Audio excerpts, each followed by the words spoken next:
Welcome back to the Big Lad podcast. In this episode, I speak to Tasha. We speak all about the pros and cons of the fitness industry, such as it becoming an unhealthy obsession, and we also speak about what it's like being a young PT. If you enjoyed this episode, make sure you drop it a like. If you're new, subscribe, and I'll let you get on with the episode. Tasha, welcome to the Big Lad podcast. How are we doing? I'm good, thank you. Thank you very much for having me on here. I'm quite excited. Good. Well, it's been a long time coming, hasn't it? Yeah, just a little bit. I think obviously we tried the in-person organisation, but I just think with both of our schedules, it was just not going to happen. So we're here now and we're ready to go. Maybe for a part two. Yes, I love that. Different topic. No, maybe. Potentially, yeah.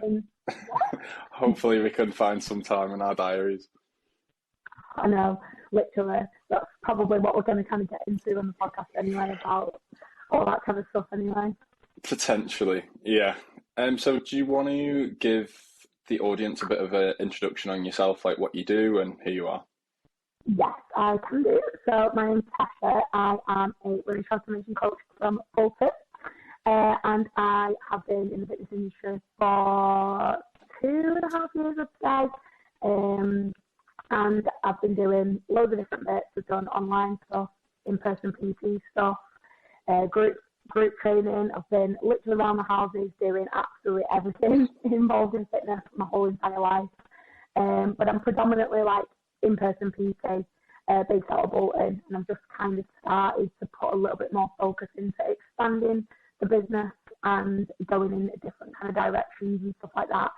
And yeah, that's kind of it, really.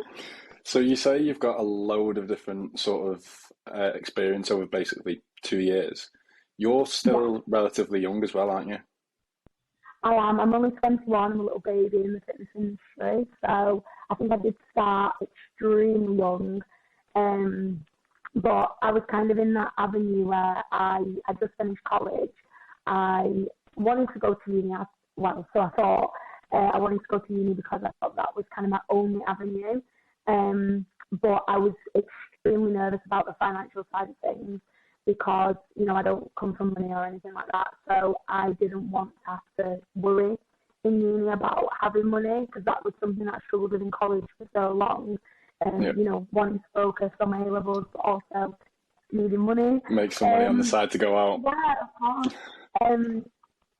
So I kind of thought, well, I'll work for a little bit, and was just kind of working full time, and then just literally in lockdown, took the plunge when I was 19. As soon as my 19th birthday hit and you could get advanced learner loan, I was like straight on that, straight into the fitness industry.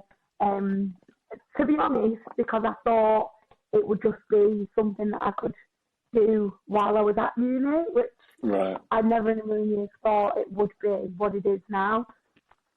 So did you end up going uni or just swerved that altogether? No. So, in lockdown, I was still working full time. I was living with one of my best friends, and we were working together like from home. And yeah, I literally just did the course. It came up on an Instagram ad one day. I did the course through Is it Origin by any chance? No, I did mine with Velocity PT Academy. Oh yeah. And they were really good. It was supposed to be an in-person course, which obviously wasn't because of COVID. It was fine. I literally was just kind of not really very good, but in between working from home, I was like doing a little bit of a PT course, you know, I was like going back and forth. So it was about 8 months. And then by that time, I'd already built up the Instagram and the online kind of presence, and I was already having so many people interested in PT that I started to do like the lockdown outside, going to people's houses, like literally with my boots full of like barbells, dumbbells, bands, all the time, literally going around the houses, trying to PT people for literally just exposure. I think I was charging like £5-10 an hour, like just a small exposure.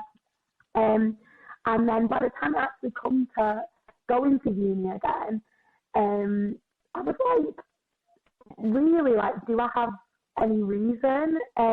This sounds really bad, but obviously the industry that I was going to go into, I wanted to do biomedical science at uni, which Okay.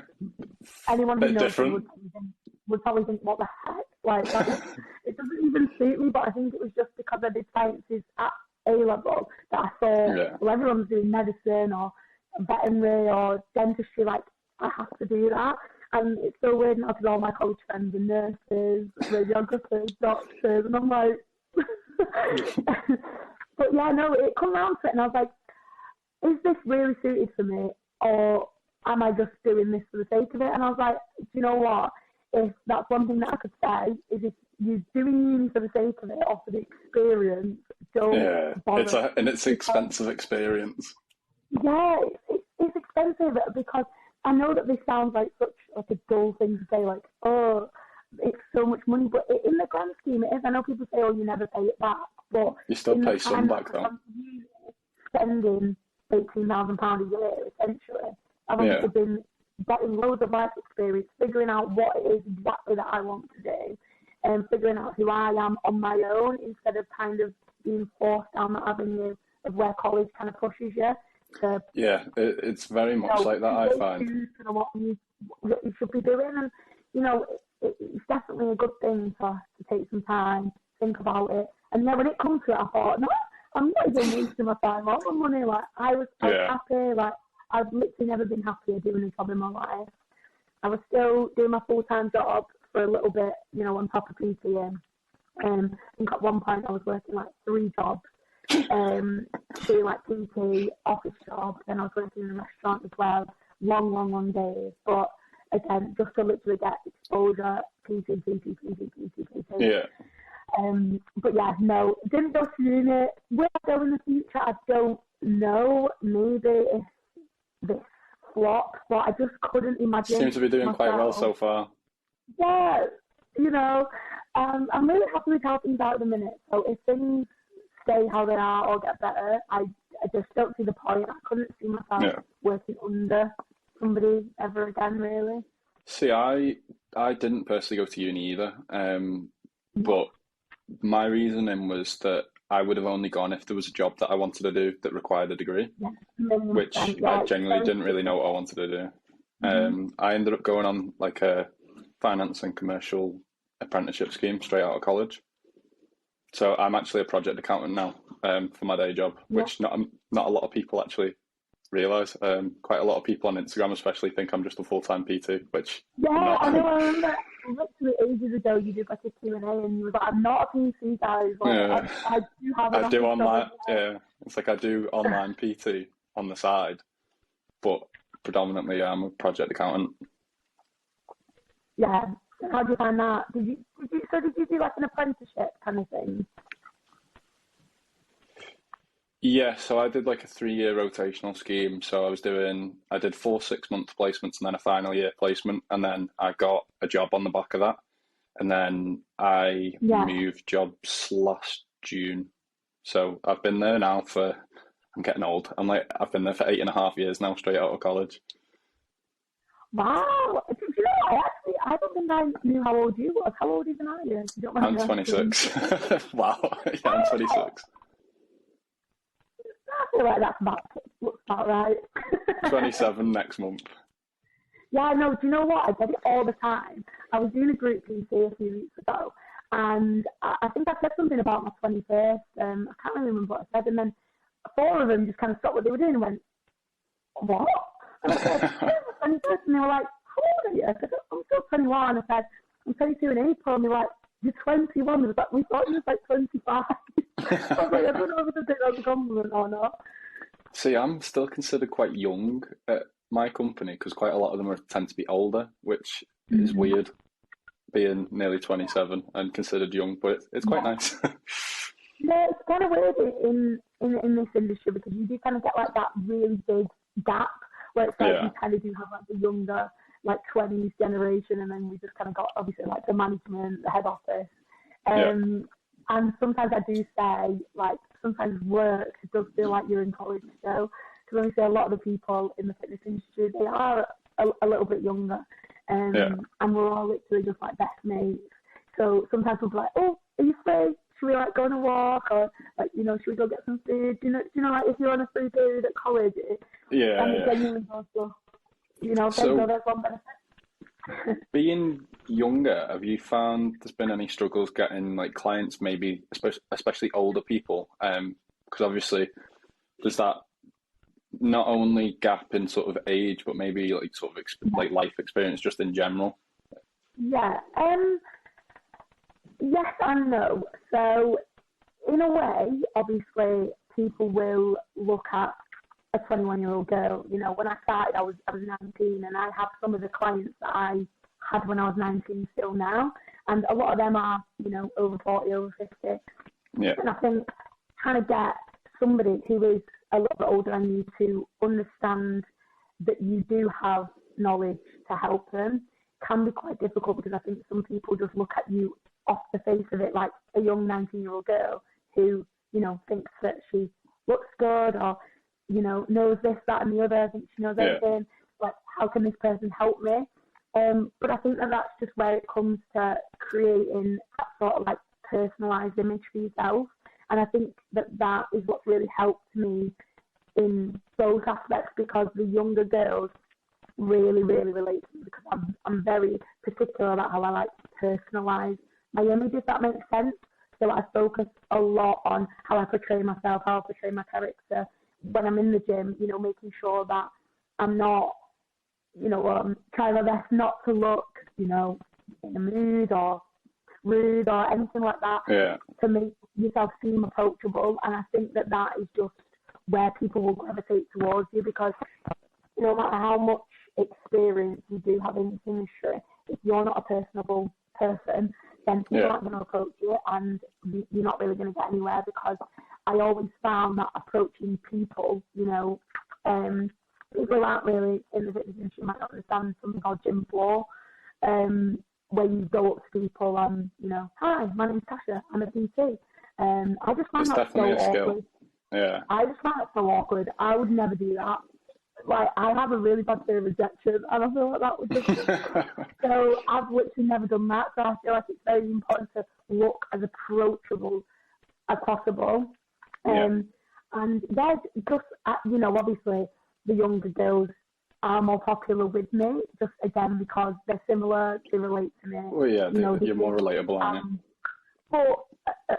But at the same time, you know, some of the, you know, mid-40s, mid-50s mums, like, we really get on, but they see me as like a bit of like a daughter kind of figure, like a little best friend, which I think is nice. Whereas I think sometimes if, you know, you to go the other end and have, you know, a bit of an older PT working with an older client, like, you don't really get that sort of like flair from it. Yeah. I don't know if that makes sense. You know, they have someone to like bounce off and like work up to, you know, because I'm like a little biddy character. I really kind of like it. So to be honest, I've never struggled to get clients. Like I said, I've never done gym floor. I had a business mentor in my obviously start-up of my business, and he would push and push and push me to do gym floor, and I was like, oh, it's not going to happen. Just straight up no. Honestly, yeah, I did get a lot of stick when I first started PTing about Instagram, and I was putting too much time into Instagram and saying that it wasn't going to get me anywhere. But I have found, literally, like I said, it's just exposure, word of mouth. You know, if you, again, portray yourself to be personable on Instagram by talking, doing funny stuff, you know, showing what you like with your clients, people see that and, you know, they want to work with you because they think, oh, that looks fun, you know. Instead of the education, like, again, it's not really me. I try and be educational, but I'm like, it's just not me. Yeah, you're not necessarily like selling. About, but... Yeah, you're not necessarily like selling your service. You're selling like yourself and your personality, aren't you? Really, too. And I feel like when you just mentioned then about you potentially putting too much time into Instagram, I think that's like an old school sort of thing, because I don't think the older generation sort of understand how important the social media side of things is. Because like I've spoke to my dad about it. My dad's got like an accountancy business, and I've told him like you need to get on social media, and he doesn't really understand it enough to sort of understand how powerful it potentially could be. And It is huge, especially if you're looking to expand online as well. Because obviously, in-person PT, you're sort of limited to the people that go to your gym. Yeah. Whereas online, you can literally train anyone in the world. Like I've had a couple of clients from Cyprus and one from Canada. So like, there's literally anywhere in the world that you can train someone online, and social media is really the only way that you're going to be able to do that. Yeah, well, that was the thing when I first started at the gym that I'm at now. Again, there was a lot of stick of being, you know, the clientele that you're attracting. It's not predominantly in this gym. So you're going to struggle. So you need to get yourself out there speaking to, you know. But social media has played a massive part in that, because I honestly could probably count on one hand how many clients I have in that gym that were already in that gym. Does that make sense? They were all the ones that I have managed to, you know, externally bring majority of people and convince them to come where I am. I think it's massive, because obviously if I was, like you said, stuck to the demographic in my gym, well, I'd be on my ass essentially at the minute. So it's a good thing that I did put so much into social media, because obviously in lockdown it was all I had. Like when I lost both lost both my jobs in lockdown, the full-time one, because I handed in my resignation, and was like, see ya, I'm off PTing. Started at the gym, and within about a week, the general manager was like, yes, we're closing. I was like, right. So I have no job now. And do you know what? I think lockdown could either make you kind of fall, or, you know, blow smoke up your ass and say, come on, let's go. What are you doing now? And that was the time where I was like, right, my social media needs to be bam, bam, bam, bam, bam. I was posting, like, so much I was posting home workouts. And that's when I started doing the live workouts. I think that, like, lockdown's when we started following each other as well, wasn't it? When we were both posting all the garden workouts. Yeah, the garden workouts, Jesus. I was in my little living room. I used to have to push all the couches, like, to the side. I've only got a little small house. And then I had, like, these little pole dumbbells, and I was there with my little phone with the copyright-free music on my telly, like, come on, guys. Like, and there was a couple of times where I finished live and you, what am I doing? Like, what is this? It's stupid. But you know what? At the end of that, I ended up having about 60 people. It was only like £20 a month, but 60 people paying £20 a month. That was already more than I was ever doing in my full-time, like, admin office job. And I was like, wow, like, what? It's amazing. I never want it to end. And then I went into the gym and I was like, oh God, I'm out of my comfort zone again. We've got to start again, doing something completely different. And I think it was hard to kind of, like, transition from lockdown to non-lockdown. I don't know if you feel the same. It might not have changed too much if you work from home. Yeah, no, I worked from home through the whole that initial, lockdown. Like, changeover. Yeah, I worked from home the whole time, and I still... Well, it's not. It can get very dull and samey. Now I go back, like, so previously before lockdown I was in the office 5 times a week. Now I work from home more like 3 or 4 times a week, so I only go in the office once or twice. Don't get me wrong, I'm not complaining completely, because there are the benefits. Like, I can finish work and drive straight down the road to the gym instead of having to drive to and from Manchester every day. So there's a benefit to that. You live in Liverpool, don't you? Close to, just outside, yeah. So what made you want to work in Manchester? Just where the jobs were? So basically, like, going back to it, you know what you were saying about college basically funnels you down the uni route. I had that sort of, I don't want to go to uni because I don't really have a job that I specifically want to do that requires a degree. So I started looking. What was I looking at? There was a big job website. I can't remember the name of it. But I was basically going through all of them, anything to do with, like, because I did further maths and chemistry at A level. So I was looking anything to do with maths and, like, sciences. Yeah, And, that was me. That's what I ended up with biomedical. I was like, well, what's not medicine? What's the next best thing? Like biomedical. yeah. I was literally scrolling down this website, just applying for everything because I was like, Yeah. I'm finishing college in like a couple of months. I need a job now because I'm not going uni. Yeah. So I was just like scrolling, applying for loads of stuff. I think it was literally the last job I applied for that night, and I just like called it quits. I got like an invite for an online test. Did that one. Got invited for another one. I was like, hold on, what's going on here? And then got invited for like a phone call interview. Then I got invited for an assessment day down in London, and then finally got the job. Yeah. So it was one of them, like, it just happened, basically, and I've been there for the last 8.5 years. Well, everything happens for a reason, and do you know what? I think mine's a bit similar because obviously, again, I was panicking because I was going on 2 girls' holidays that summer, and I was like, I've only been working 2 cultures. And I think again, it was like the last job that come up, and I remember reading it and thinking, like, that sounds all right.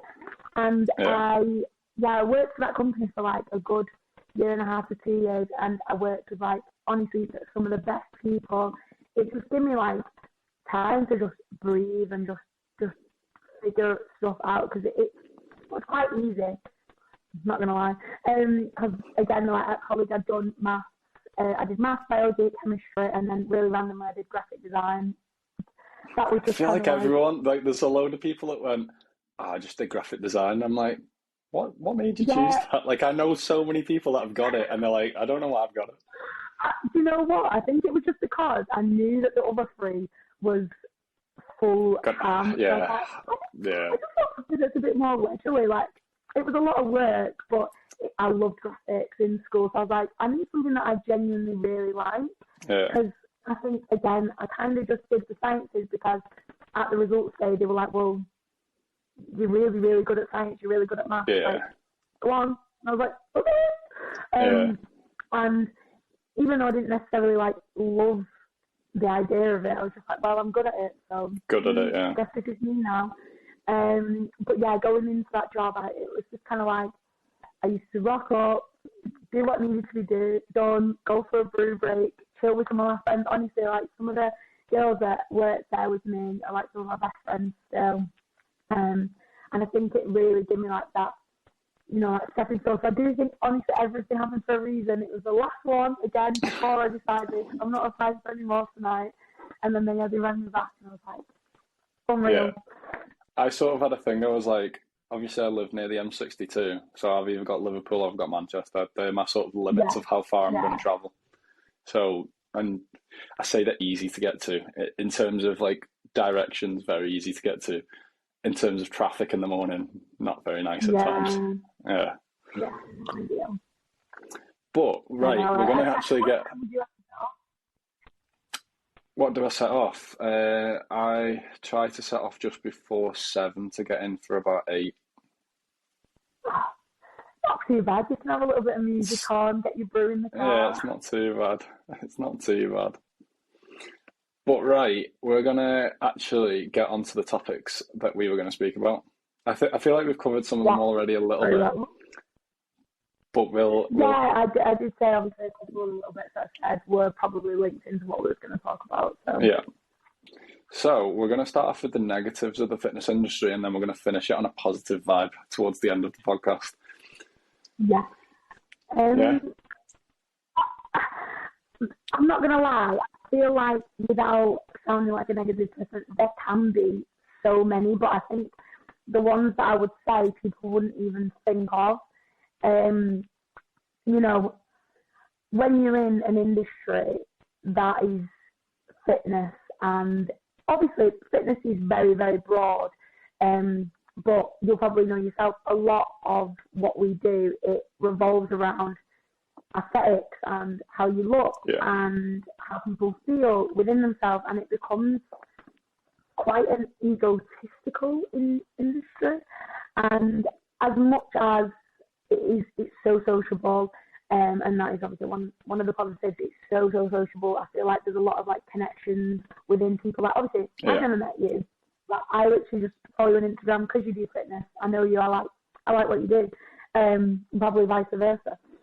So it's, but it does become a kind of like, well, you're doing this. What are you doing that I'm not doing? And I want to be better than you, and I want to do this, and I want to be the the person that looks the best and is the best, and all this, and it can become toxic if you're not careful, because obviously, like I said, it is a lot about how you look, and I've definitely been there before where I've been so focused on how I look, and especially when I first got into it and I didn't really know what I was doing, and I just kind of had that like tunnel vision of weight loss, and I was just losing weight because it was all I knew. So it got to the point where I was like, I'm so depressed.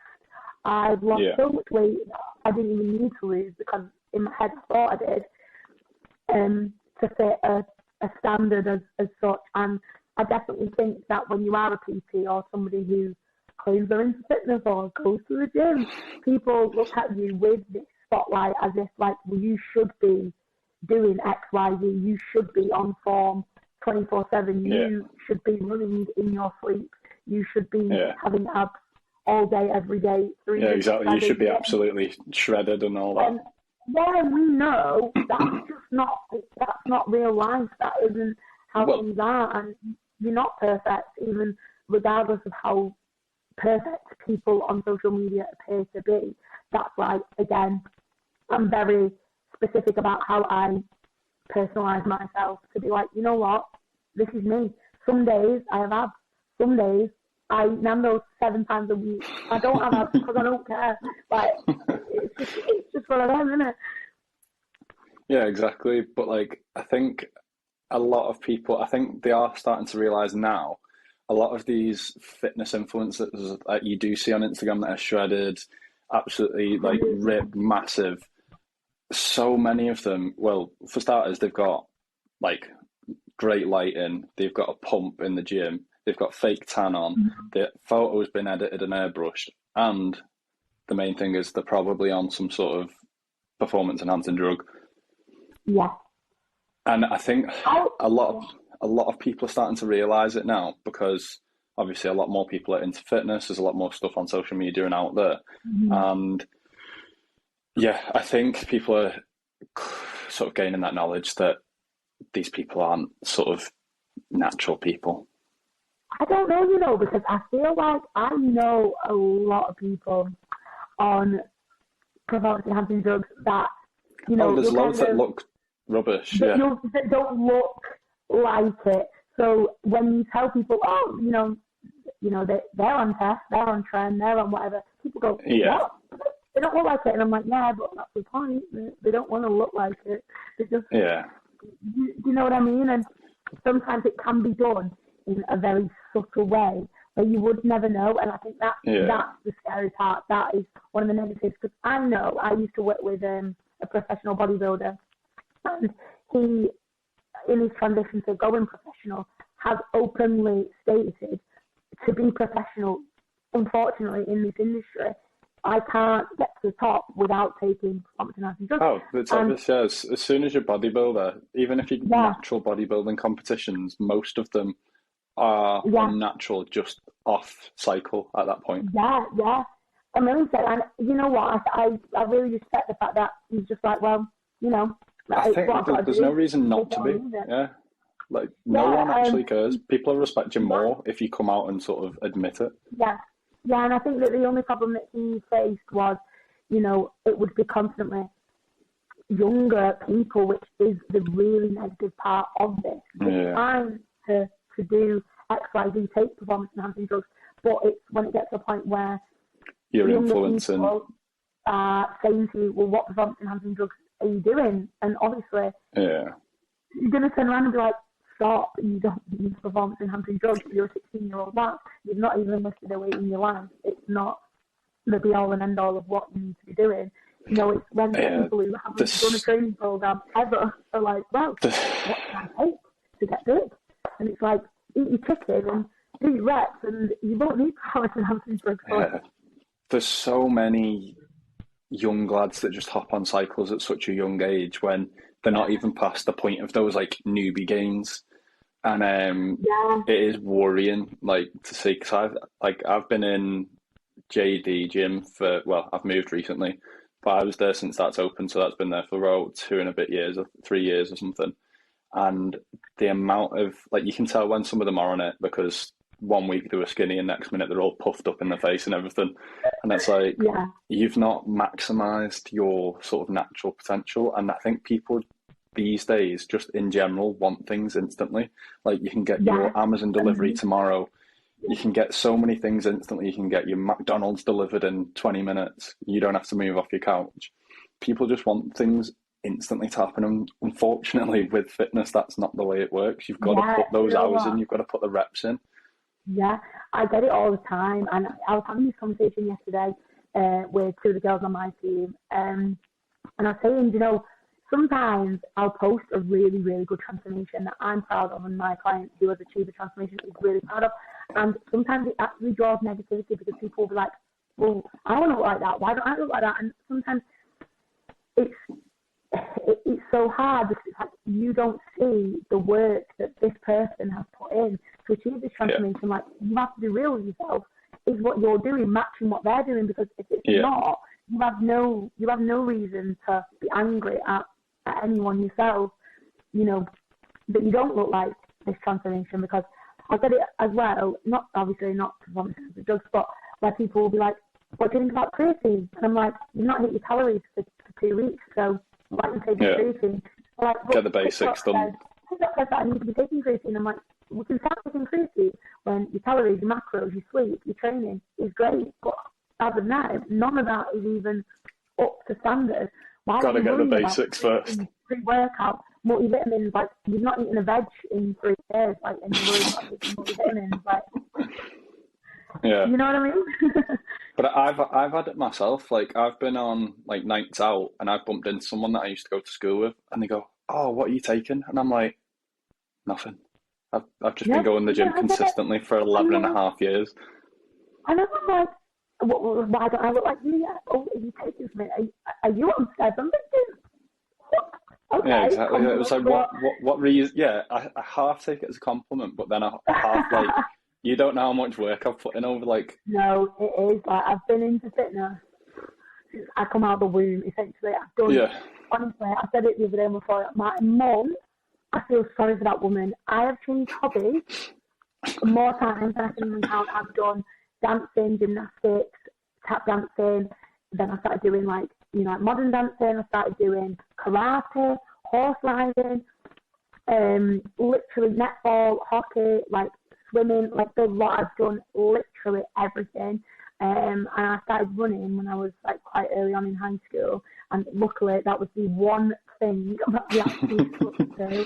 And I actually stuck out for a few years. But, people don't see, like, that whole athletic background. Like, it's all foundations to get you to where you are. And then, I started the gym when I was, obviously, I didn't know what I was doing at all for, like, the first 3 years. I started the gym when I was, like, 15, 16. Yeah, I started at 15. Yeah, I think I was 16. I think I was still in school.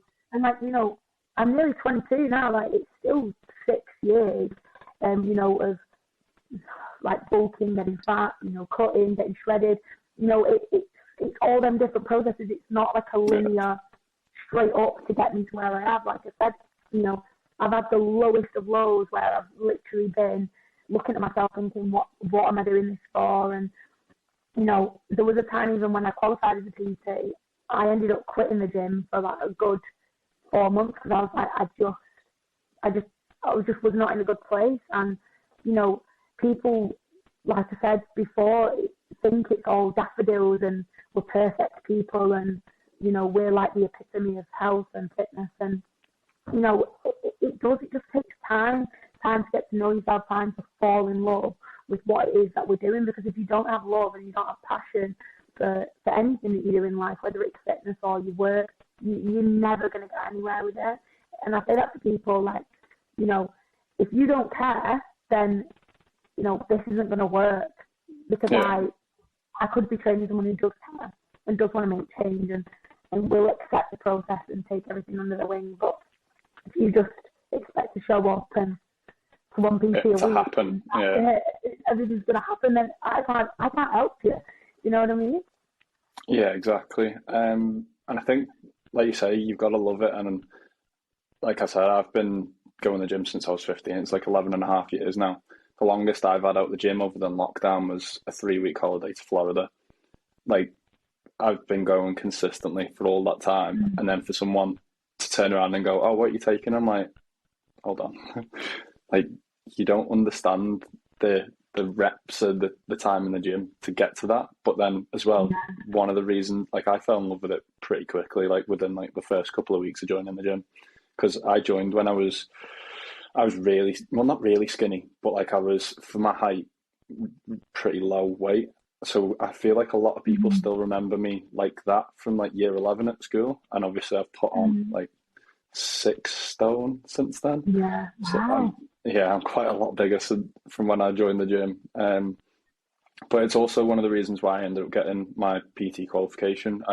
And like you say, lockdown sort of made or break a lot of people. And I think there's a lot of good stories that came out of lockdown, to be quite honest. But it's something that I wanted to do for a while. And because I'd always be the person, like in my friend group, that would help people out in the gym. Like the amount of mates that had come up to me and go like, "Oh, can I come to the gym with you?" And like the thing is, it'd be always on and off. So one might come for like a month and then they just disappear, and then another one would come along, and it's like they were never consistent with it. But like I'd always be helping people, and I was like, well, I can go and help other people. Like the reason I started my Instagram to begin with was just to meet like-minded people, because a lot of my friends, yeah, they were into the gym, but they weren't into like the social side of the gym and things like that. So I joined it to sort of spread some like good information, meet new people, and then I was like, right, I'm going to do some like online coaching. This was before I had my PT qualification, because you can't actually just do it online, which is a bit sketchy. I think it's a bit unregulated.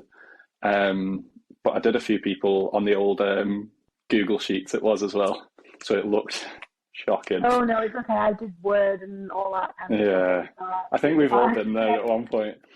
And so then I was like, right, I'm just going to get my qualification, because then at least I've got something to back it up. And then obviously I've got my app and everything like that. But yeah, you do have to love it, and you've got to consistently, more than anything, with anything in life. If you're consistent with it, the results are going to come back in the long term. Yeah, 1,000,000%. I think when I first started, it was kind of like frowned upon. I think I was in college, and I would get a lot of like hair ruffles, like, "Oh, sorry, gym girl," that kind of stuff. Like, it wasn't cool to go into the gym.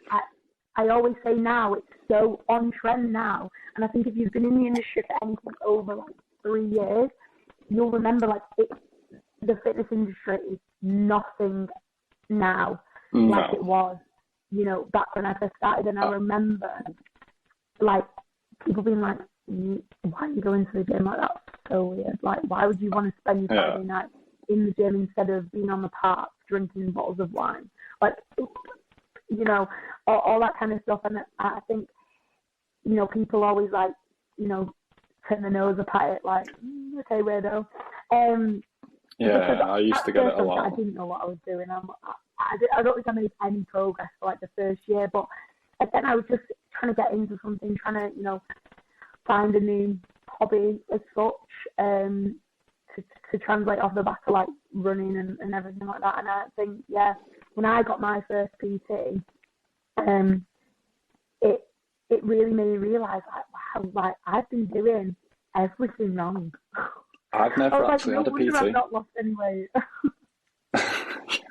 So people need this. I need to help people do this. See, I don't know if you're old enough to remember, but when I first started, I was reading articles on bodybuilding.com, like trying to gain all the knowledge myself, like, because I was a proper little nerd I'm the YouTube era. Sorry about me. Chrissy Keller, Whitney Simmons, all them girls. Yeah, you're welly. I was like that before bed. Right, okay, split squat. Right, cool. Going in the gym the next day, split squat. I was self-taught. I've never had a PT or anything like that. I used to read articles, all sorts. I think YouTube was just sort of not kicking off. It was obviously there, but there was a guy called Scott Herman who was pretty big at the time, and he did a load of form videos and stuff like that. So I was watching a load of that. But then, like you say, sort of fitness wasn't like the big thing a few years back. I'm obviously a bit older, so in college, I started a fitness account when fitness accounts were really not even a thing. And like, I was just posting like a few progress photos on it and stuff like that. It just started when I started mine. So this is, I'm talking, when did I join college? That was 2012. So like 2012, between 2012 and 2014, I was at college and I started a fitness account and it went so badly. I was basically posting a few like progress photos and then someone found it from college and it just went like wildfire. And I got so much stick and I was like, right, it's going, delete, bye, gone. Well, yeah, it wasn't even it wasn't even like people were only just getting like Instagram accounts. Never mind a fitness, like another account for fitness. Yeah. The annoying thing is obviously that would have been the time where like the OGs of fitness now, so like your Steve Cooks, your Whitney Simmons, and all that, we're all starting. And I'm like, what could have been if I'd have actually carried that on? Like, potentially, could have I been? You know what? Yeah. Because I ummed and ahed for ages, and I remember it comes up. I love Snapchat memories because I watch them, and majority of them are obviously like old gym videos or like old like stuff that I was doing, and it come up on my memories like literally a few weeks ago, and it was like 3 years ago today or something, and I was like posting my private story like, I really want to make a fitness page. Like, do I do it? Do I not? And I don't even know what like they had put the nail in the coffin for me, but I remember it was just one day. I just did it, put it on. I was the same, yeah. I was like, right, I'm going for it again. And I've still got some of like my old stuff. I've archived a few of them because a few of them I was like, I can't have that on the internet anymore. I blocked everyone that I knew on mine. Yeah, but I look back, it was private for a long time, I remember. I just blocked everyone that I knew. I've got the world's biggest block list. Literally secret. Yeah, I think I was posting on like my main story, like, you know, like, new deadlift PB, and then everyone was messaging like, shut the hell up, no one cares. So like, maybe I should, you know, but I still wanted to post about stuff. I was like, you know what? Like, what's the worst that can happen? And like you said at first, I literally just did it for the people who actually cared about what I was doing to be able to look at. And then I think it was, I was doing a few, like, this was like an era for a bit. I don't know if you really know about this, but where PTs would kind of like approach girls that were into the gym and they'd offer to PT them a bit for free, you know, for content and whatever. And I was doing that for a few different PTs, no problem with that. Obviously, I was meeting PTs, learning stuff. I was happy, they were happy. And then I kind of just beat it one day and I was like, these people are getting credit for my work. Like, what I'm doing, like, do you know what I mean? Like, people are saying they want to look like me for these PTs, but yet I've made myself look like me. It's not them that have done it, they're just using you for content. Yeah, so I was like, this is scam. I should be doing this right now. And I think that was kind of when the ball started rolling, where I was like, could I be a PT? And I was only like 18 at the time, and I think I had looked into it about the advanced learner loans. Again, I do not come from money at all. So any money that I was putting into PT, like, I did have to save or get on loan or whatever. And then that's what I was saying before about it just come up, and I was like, right, there we go. And again, I think I just caught it at the right time where it wasn't a full-on trend. I do feel like it did kind of start the ball rolling where everyone was kind of, you know, becoming a PT one after the other. Anyone who went next minute, everyone was a PT, and I was like... Did you notice, you know, I was speaking about Origin before with the adverts. I noticed, so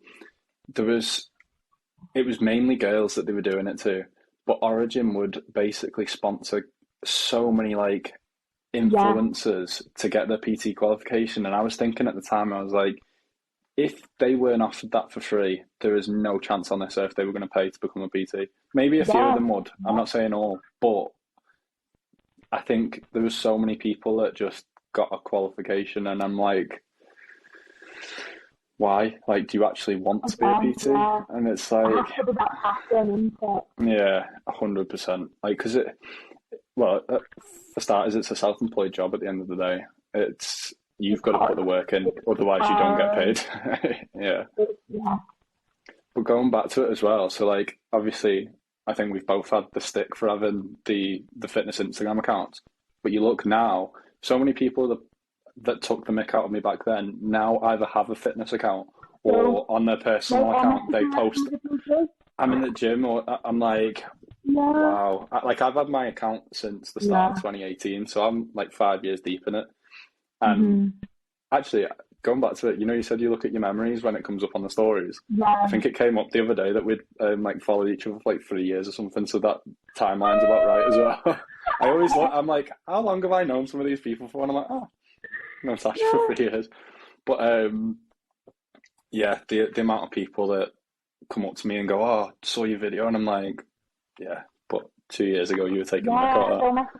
Oh my god, like babe, you're smashing it, and I think you. Or they've now got PTs or something in their post, like they've got a PT somewhere else, but they're also posting all the time on their story, and I'm like, you're doing exactly what I was doing 5 years ago. So I think people just grow up as well. Like obviously in college and things like that, we were like 16 to 18. Just times change, but it is funny. I do think I've always been more like set in like my ways, like ahead of a lot of people that are my age, and that's not in a anything. I just think just the way that I've been brought up and stuff. I've been brought up very, very like self-sufficient. Like do your own stuff, work hard for what you want to do. You're not going to be given anything for anything that you want. You have to go there because like I said, sometimes I think you can kind of get comfy in your own environment, and people don't push to grow, out of, like we said before, the norm of going to college, going to uni, getting a 9-to-5 job. And I think it takes a lot of courage, I'm not going to lie, to put yourself out there on the internet. Oh, massively. Like, sometimes I feel stupid. I'm recording myself in the gym and I think I look stupid.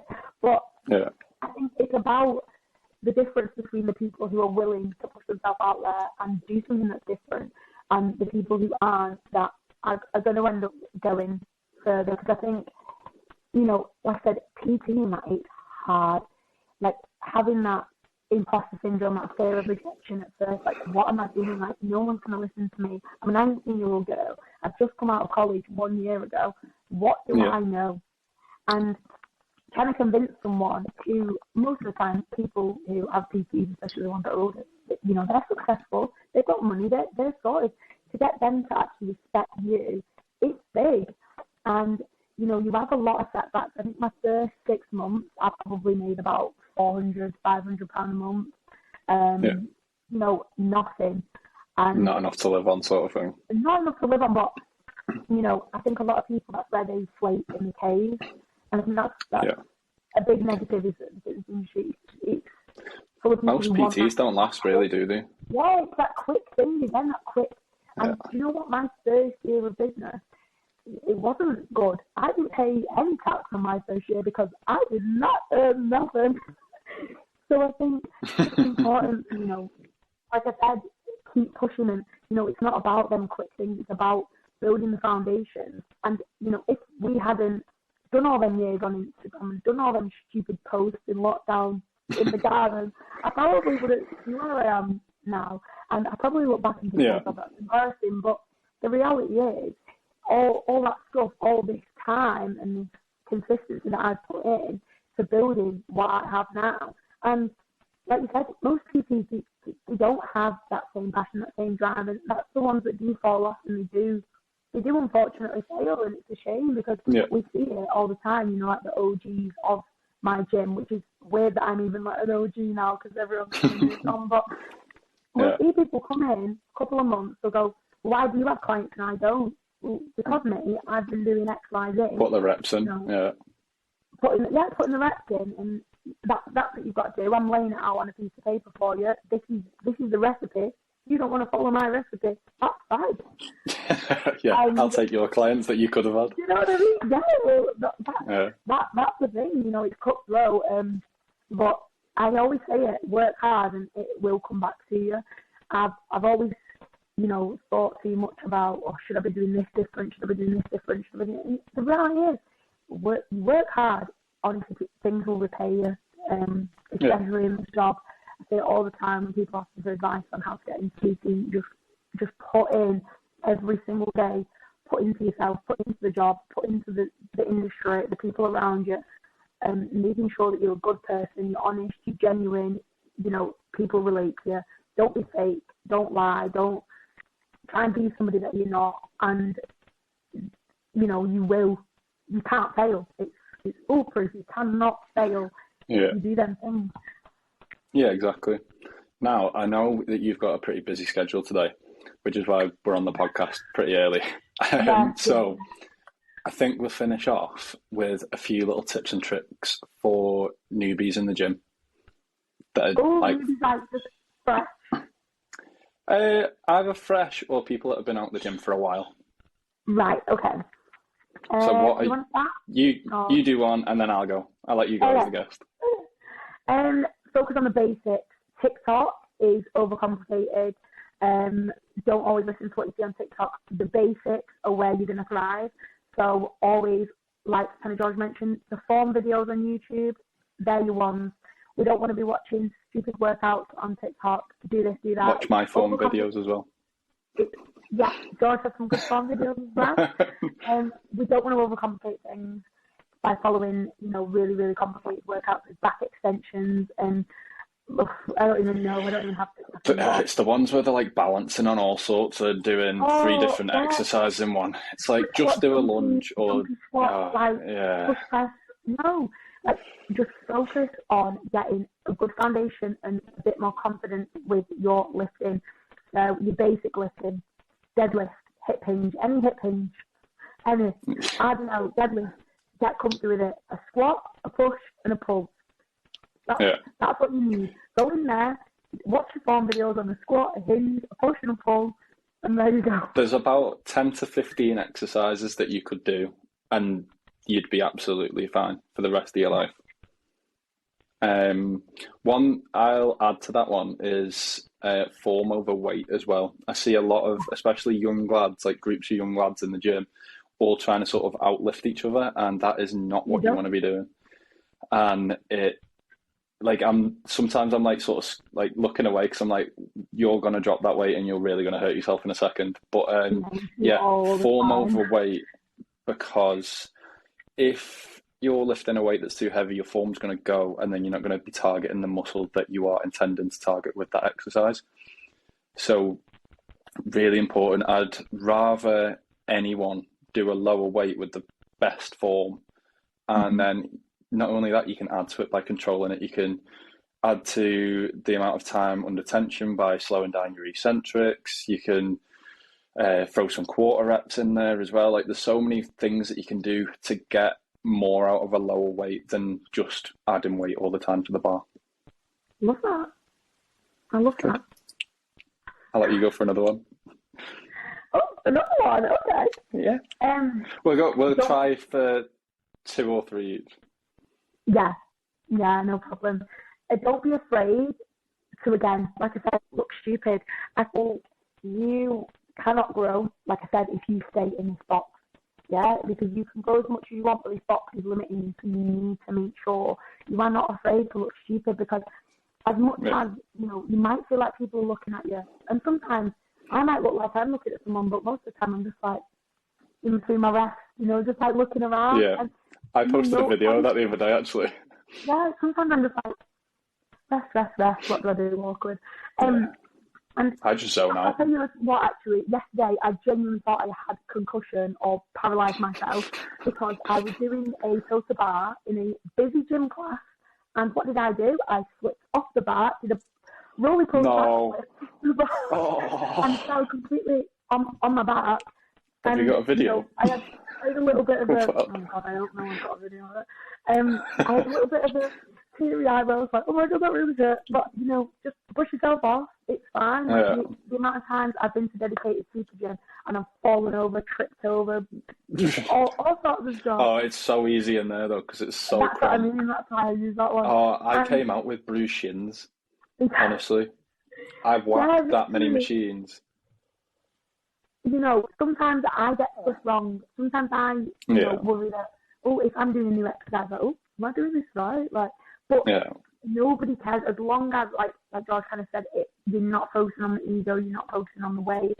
It's more just getting some foundations, practice just really, really lightweight where you're not going to hurt yourself, but just focus on really, really building that confidence where you're not afraid to look stupid. And I think that's why people obviously get a PT. So if you do feel comfortable with another person, honestly, don't even think twice. If you have the money to afford professional help, then that's not even enough. It's not even enough. Just little plug. Just do it. It can be anyone, a PT in your local gym, an online coach, someone who's going to guide you through so that you feel more confident in what you're doing. But that's the biggest thing. Just be confident in yourself and don't be afraid to look stupid. Preach. Yeah, definitely. I always say, once you step out your comfort zone, that's where the fun and that's where the growth happens. So if you stay within that comfort zone, you're never really going to experience anything outside of that. And if you are wanting to get fit and healthy, well, you don't have to step into a gym. Obviously, there's other methods, but the chances are the body that you want is only going to be achieved by going into the gym. Another one, if you are struggling to sort of get yourself into the gym, there's so many different coping mechanisms that you could have. You could ask a friend, you could put your own music on so you're comfortable with whatever's in your ears. You can sort of block everything out, especially if the noise cancelling. That can help because you're not sort of worrying about what's going on around you. What other ones are there? Go at like certain times when the gym may be a bit quieter, or just literally if it's going to be your first time, don't even bother about sort of going on the equipment. Just have a wander around and then leave and then come back the next day. Step on the treadmill and just scope it out. That's what I do. If I ever go to like a different gym to train, first thing I'll do, little walk on the treadmill, scope everything out, and then sometimes even then I might just go for a walk around just to have a look. Because I think people probably look at people, like us, like other people in the fitness industry who are more experienced and probably think, oh my God, they know exactly what they know everything, and it's like, no. I just started Olympic lifting, right? And when I tell you, it has been a journey. Sometimes I post lifts and people message me like, this is rubbish. And I'm like, okay. But, Thank you. It's one of them, if I don't go through it and have the bits that look rubbish, I'm never going to get the bits that are spot on, the composition quality stuff. And if I, again, don't want to keep myself in this comfort zone, I have to push myself to do these different things and change my training. Otherwise, I'd just be doing hip thrusts and squats for the rest of my life, and I don't want to do that. I want to do different things. And if I was scared to try new things, then it would get very boring very quick. The thing is, though, as well, is there's so much enjoyment in the learning process. So, like, I did a triathlon last year, and like, obviously, I am capable of running. I'm capable of being on a bike, and I'm capable of swimming, but I'm not great at, like, especially swimming. Swimming's very technical. I enjoyed the learning process so much, but as well, like, I've never been like a long distance runner or anything like that. I'm 105 kilos at the end of the day, so it's a lot of weight to lug around. Like, don't get me wrong, I've played football and all my life sort of thing, but to then go into it was a sprint triathlon, so it wasn't like massive distances, but to go from playing football and going to the gym to then stepping into more of an endurance sport. So like, it was a 500 meter swim, 21k bike and a 5k run. That was pushing me outside my comfort zone. And then for whatever reason, after that, I entered a half marathon, which wasn't nice, but I've done it. And the sort of feeling crossing the line is worth stepping out of those comfort zones. Yeah, I cried. My first half marathon, my sister had a video of me literally crossing the finish line and crying because I just genuinely didn't think I was going to finish it. I FaceTimed my mum about 18k and I was like, Mum, I need some words of wisdom. That would have been the last thing I was doing.